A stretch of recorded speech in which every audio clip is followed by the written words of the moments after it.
শুভ সকাল বন্ধুরা, কেমন আছো তোমরা সবাই? আশা করছি তোমরা যে যেখানেই আছো প্রত্যেকেই খুব ভালো আছো এবং সুস্থ আছো।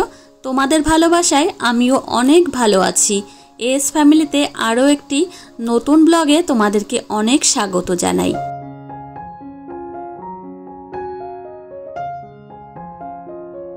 আজকের ব্লগটি কখন থেকে শুরু করব সেটাই বুঝে উঠতে পারছিলাম না। তো সকালের দিক থেকে ব্লগটা শুরু না করলে আর শুরু করতে ইচ্ছা করে না, ওই জন্য সকাল সকাল করেই কিন্তু আমি ব্লগটা শুরু করি।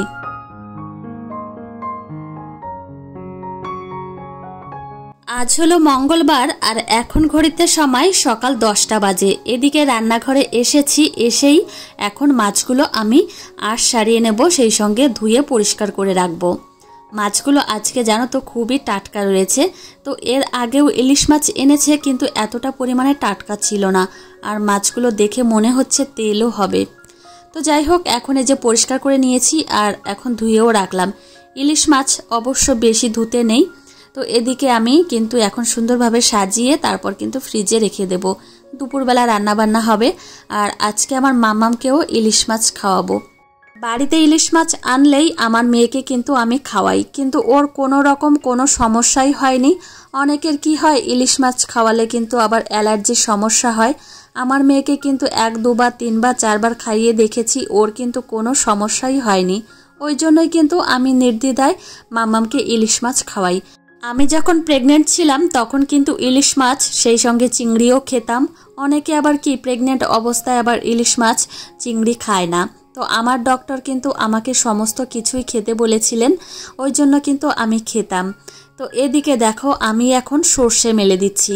রোদ দেখেছিলাম, ওই হিসাব করেই সর্ষেগুলো মেলে দিচ্ছিলাম। এখন আবার অন্ধকার হয়ে গেছে। ঘরে অবশ্য তেল প্রায় শেষের দিকেই, ওই জন্য আগে ভাগেই এই যে সর্ষে রোদে দিয়ে দিলাম।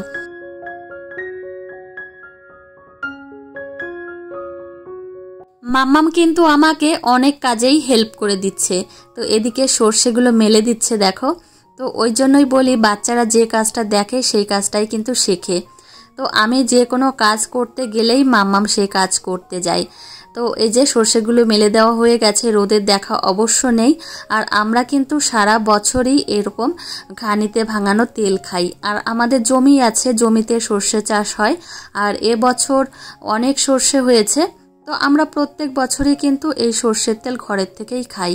আর ধান অবশ্য একদম ঘরে ভর্তি থাকে। ধান আমরা সিদ্ধ করি না, ধান আমরা বিক্রি করে দিয়ে চাল কিনে খাই, কেননা আমরা ধান সিদ্ধ করতে পারি না। আর আমি কোনোদিন করিও নি। আর আমার শাশুড়ি মা আগে করতো, কিন্তু এখন করে না।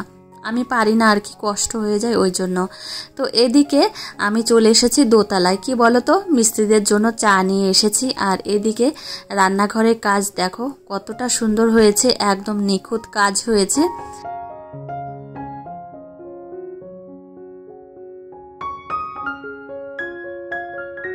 আমার মনে হয় আমার মতো প্রত্যেকটা মেয়েই চায় তার একটা সুন্দর সাজানো গোছানো পরিপাটি একটা সংসার হবে। প্রত্যেকটা মেয়েই চায়। তো আমিও চাইতাম, তোমাদের দাদাভাইয়ের কাছে আমিও আবদার করতাম যে সুন্দর একটা রান্নাঘর বানিয়ে দাও আর সুন্দর একটা বেডরুম বানিয়ে দাও। অবশ্যই কিন্তু তোমাদের দাদাভাই সেই আশাটা আমার পূর্ণ করেছে। আর দেখো সিলিংটা এত সুন্দর লাগছে দেখতে। তো আমরা কিন্তু দোতলা থেকে নিচে চলে এসেছি। এসেই দেখি এই যে মাম্মামের মাসিমণি এসেছে। আমার বোন যে আজকে আমাদের বাড়িতে আসবে আমাকে কখনোই বলেনি। আর আমার বোন বলছে, আমি তোকে বলেছিলাম ফোনে, কিন্তু তুই কেয়ার করিসনি। তো যাই হোক, আমি হয়তো কেয়ারই করিনি বা শুনিনি।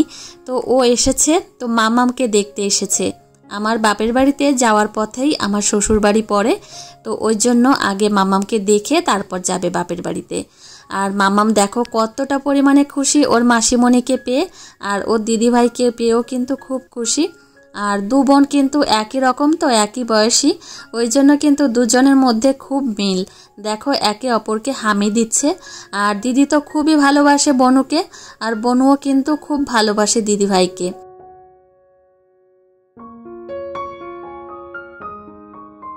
এখন অবশ্য সকাল 11:30টার বেশি বেজে গেছে। মাম্মামকে কিন্তু এখনো পর্যন্ত কিছুই খাওয়াইনি।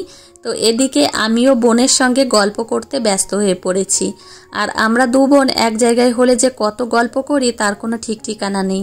আর দু বোন এক জায়গায় হলে কিন্তু নানান কথা বলি। তো এদিকে বোন আর আমি কিন্তু অনেক কথাই বলছিলাম, আর বোন কিন্তু চলে যাবে আজকে বাপের বাড়িতে, এখনই যাবে। তো আমার মাম্মামকে একটু দেখতে আসলো, আমাকে কিন্তু এখন আর দেখতে আসে না, এখন কিন্তু আমার মাম্মামকেই দেখতে আসে।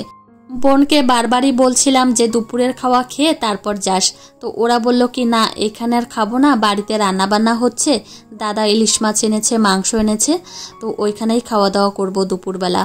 তো আমাকে বারবার বলছিল দিদি তুই চল, তো আমি বললাম কি না এখন আর যাব না। আর আরেকটি বিষয় কি জানো তো, যাব বললেই যাওয়া হয় না, আগের ব্যাপার ছিল আলাদা, আগে ছিল হাত পা ছাড়া ছিল, ইচ্ছা হলেই কিন্তু রেডি হয়ে চলে যেতে পারতাম, এখন আর সেটা হয় না। এখন যেহেতু আমার মেয়ে আছে তো ওকে রেডি করানো, মানে এক জায়গায় যেতে গেলে আলাদা একটা প্রস্তুতি লাগে আর কি। সোমবার রাতের বেলায় আমার দাদা এসেছিল আমাদের বাড়িতে, আর এই যে ছানা জিলাপি নিয়ে এসেছিল, তো বোনকে এখন খেতে দিলাম, মানে বোনকে আর বোনের বরকে। তো বোনকে জিজ্ঞাসা করছি কেমন জিলাপিগুলো, বলল খুবই ভালো। আর এদিকে দেখো দু বোন কিন্তু এখন খেলায় একদম ব্যস্ত হয়ে পড়েছে। আমার মামামের যে কত খেলনা আছে, সব খেলনাগুলো যদি এক জায়গায় জোগাড় করি তাহলে এক বস্তা হয়ে যাবে। তো এদিকে এখন আমরা দু বোন একটু গল্প করছি, তো অনেক গল্প জানো তো, দু বোন এক জায়গায় হলে যে কত গল্প থাকে, যারা দু বোন আছো তারা হয়তো জানতে পারবে। তো আমরা কিন্তু মানে একে অপরের বন্ধু, তো একে অপরের কথা না বলতে পারলে আমাদের হজমই হয় না, এরকম একটা ব্যাপার।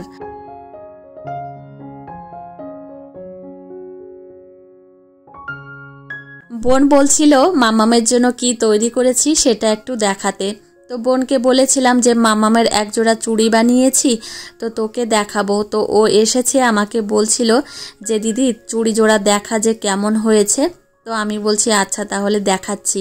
তো এদিকে পৌশালী মাম্মামকে একটু কোলে নিলাম, আর এদিকে চুড়ি দেখাচ্ছি, আর আমার মাম্মাম কিন্তু বুঝতে পেরে গেছে যে এটা ওর চুড়ি, ওই জন্য ও ধরতে আসছিল। আর সত্যি বোনের খুবই পছন্দ হয়েছে চুড়ি জোড়া দেখে।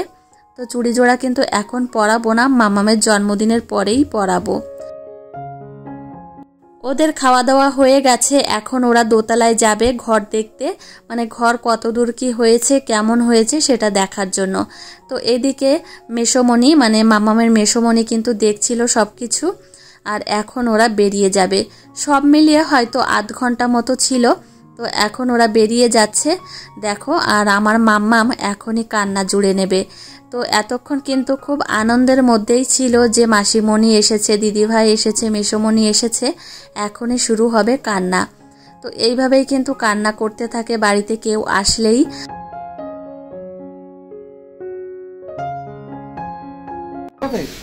যাও এখন মার কাছে যাও, আমি মাসিরের বনুরে দিয়ে আসি মামা বাড়ি, তারপরে আবার তোমার এসে নিয়ে যাচ্ছি, ঠিক আছে? চলে যা চলে যা চলে যা।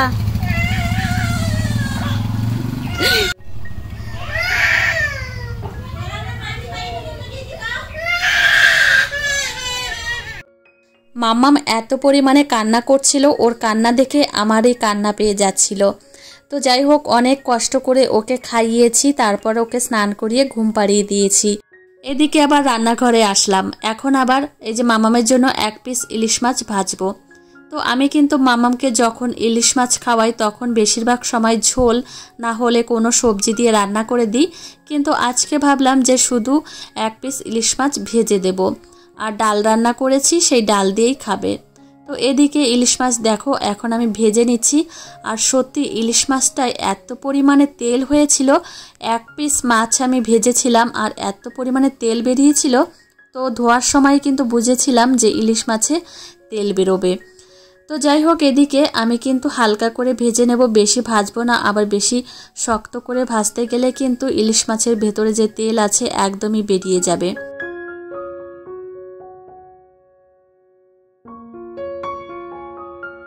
ইলিশ মাছ ভাজা হয়ে গেছে আর তেল বেরিয়েছে কতটা পরিমাণে দেখেছো তো। তো আমি এর মধ্যেই রেখে দিলাম তেল, আর মামামকে যখন আমি খাওয়াবো তখন আমি মাছের পিসটা নিয়ে নেব। তো আমার শাশুড়ি মা রান্নাবান্না করছে ওইদিকে, মানে কাঠের উনানে, সেখান থেকে আমি এই যে তরকারিগুলো নিয়ে আসছি। আজকে অনেক ভাগে রান্না হয়েছে, আজকে 5 ভাগের মতো রান্না হয়েছে। তো যাই হোক এদিকে কিন্তু খাবারগুলো আমি নিয়ে আসলাম, আবার একটু পরেই আমার শ্বশুরমশাইকে খেতে দেব। তো আমার শ্বশুরমশাইকে খেতে দেওয়া হয়ে গেলেই আমার মামামকে খাওয়াবো। আজকে দুপুরবেলায় আমার মামামকে রায়তা খাওয়াবো, তার জন্য এদিকে পরিমাণ মতো আমি টক দই নিয়ে নিলাম। আর মানে মামাম এতটা পরিমাণে খাবে না, আমিও খাবো। মামাম খুব বেশি জোর হলে হয়তো 2 চামচ মতো খাবে।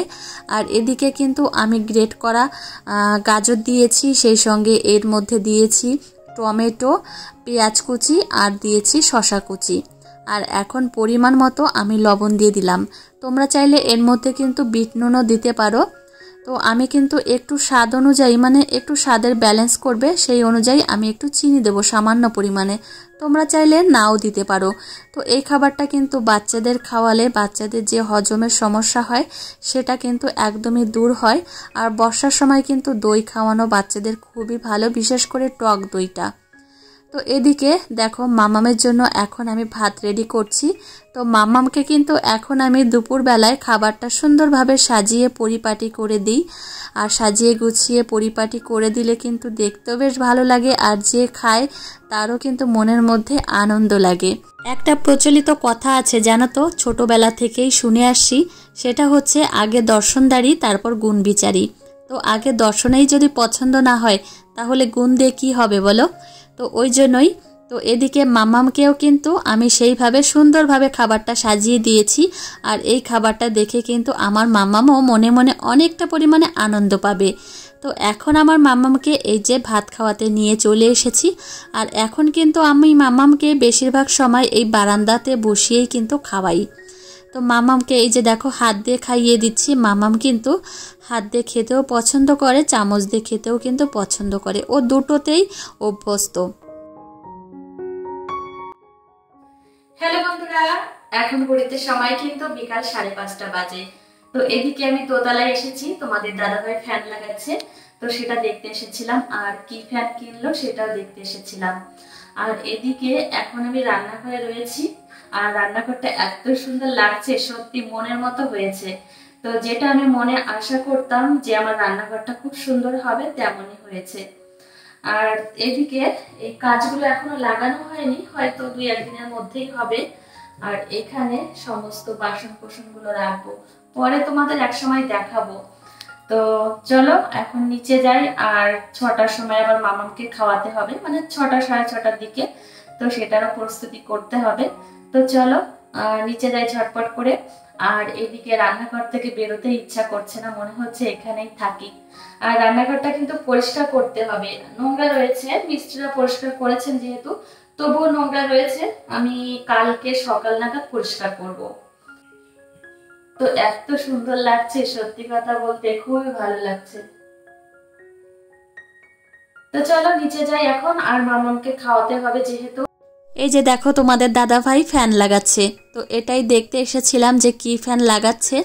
আর তোমাদের তো আগেই বলেছি, তোমাদের দাদাভাই বলেছিল যে দোতলায় যে জিনিসটাই তুলবো সেটা কিন্তু একদমই নতুন হবে, পুরনো কোনো জিনিসই কিন্তু দোতলায় তুলবো না।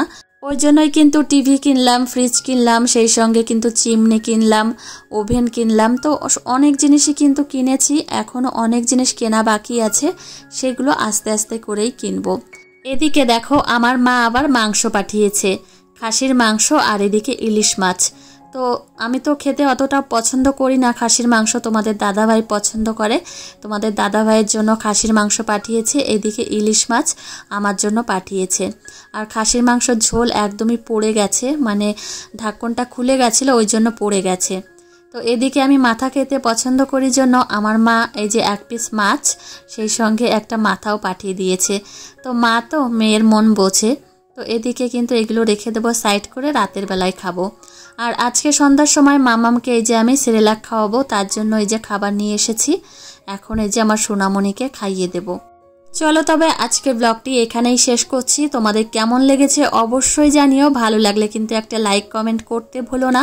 আর তোমাদের সঙ্গে দেখা হবে কিন্তু পরের ব্লগে। ততক্ষণে তোমরা সুস্থ থেকো, সাবধানে থেকো, আর নিজেদের খেয়াল রেখো। টাটা।